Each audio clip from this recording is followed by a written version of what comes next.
My name is Jonathan Jelks, and I'm very honored today to be interviewing State Representative Robert Dean for a Fearless Brother Project.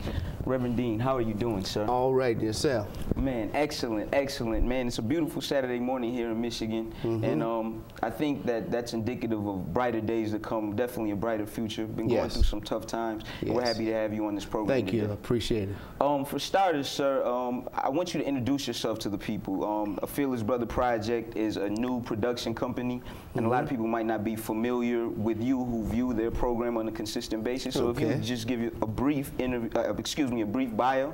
Well, my name is Robert Dean, State Representative, 75th District, a Democrat.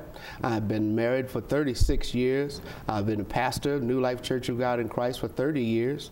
I've been 6 years, I was on the Grand Rapids City Commission.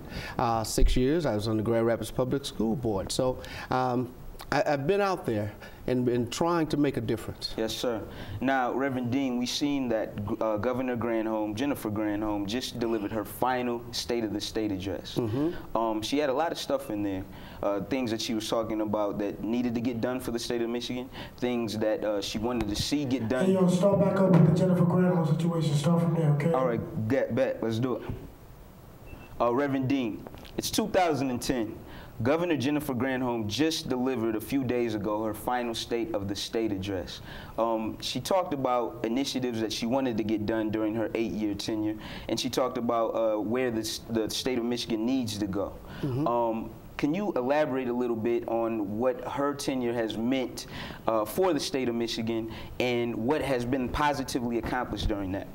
Well, there has been a lessening of state government, that the state now has about 11,000 fewer employees than it has had since 2001. There have been consolidation of services. Sure. There's still a ways to go in terms of fixing the structural deficit that our state has, but it's constitutionally, so the legislature can do it with 3/3 of the vote. And changing the tax structure of our state to make it business friendly so that it'll create jobs. Businesses will want to come here and stay here and provide jobs for people. So that needs to be done, has to be done. Reverend Dean, the Democratic Party has made some inroads as far as the State House, and you were recently elected into the State House. What do you think the Democratic Party needs to do to continue to be effective and communicate with the voters of Michigan and help them to understand how they can best serve them in 2010 and going beyond? Well, what I tell people is that in order to understand the importance of their vote and the impact that they have, I said if I, as a representative, if somebody has their fingers in your pocket, they can control what goes in or what comes out. Right. You need to be about finding out who they are and why they are there.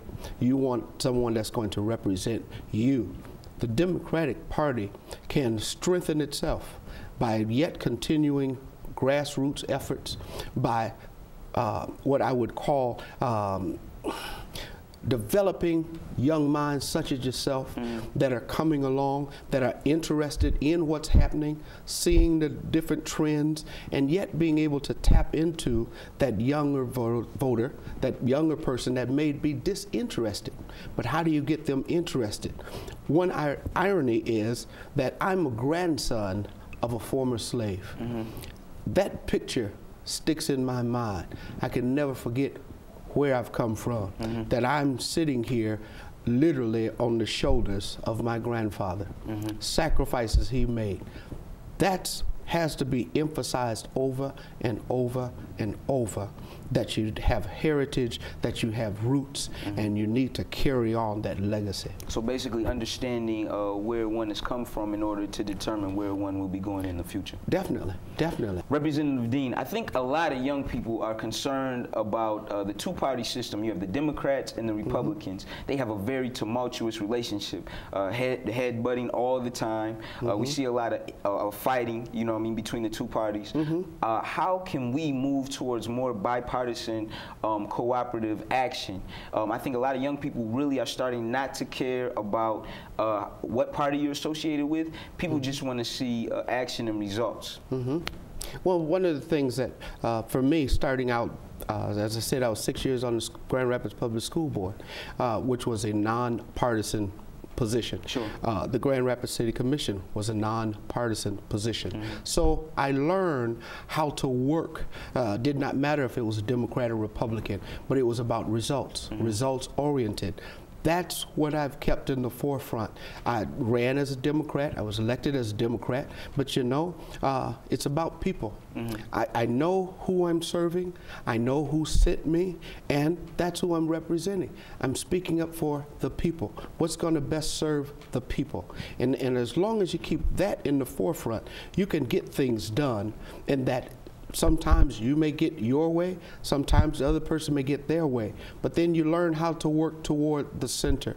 You learn how to come together to get results. Do you think that that's achievable in 2010? Do you think that your colleagues in the House and the Senate will be able to put together a plan where they can get some things done? Yes. Especially that budget coming in. Well, the voters dictated in 2008 that end the partisanship, in the rancor, and come together. The voters dictated that, not the parties. So I feel bad for those that want to listen to the parties and not listen to the people. And I think that's what people were upset.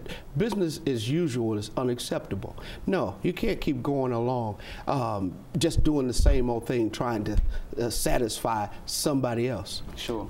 But to satisfy the people. Sure. That's the focus. Well, well answered, sir. You've worked on every level of state and city government. As you stated before, you worked on the school board, and then you moved on to the city commission, and now you're a state representative. You're now, you know, approaching a bid for state senate. What does that mean? What do you hope to attempt to do as a state senator as opposed to a state representative? Well, 31 of 38 senators are term limited. That's a huge turnover. Sure. That's a dearth of wisdom, of knowledge, the workings of state government that's going out the door. I see that drain, and do I just sit back comfortably in the state house, or do hey, I can help fill this gap, because I know how to build consensus, I know how to build bridges, I know how to bring the warring parties, if you would, together. I know how to do that. I've done that. And I have a history, that type of a track record of bringing diversity and bringing diverse groups together. So I know that we can get things accomplished for the people's sake in the Senate. What are some of the more important bills that you feel like or votes, I should say, that you have been a part of in the State House? Well, the State House just passed 3 years ago, when 2007, when I went into the state. I moved to have lifetime health care for legislators cut. Sure. Cut that benefit. It overwhelmingly passed the House. It died over in the Senate. I had another bill that would have saved the city of Grand Rapids $1.4 million. It died over in the Senate. Things of that nature that would benefit the people, and yet for political purposes or selfish reasons, it has not gotten to the governor's desk for her signature. Those are things that I know that I can take, those type of abilities to get things done.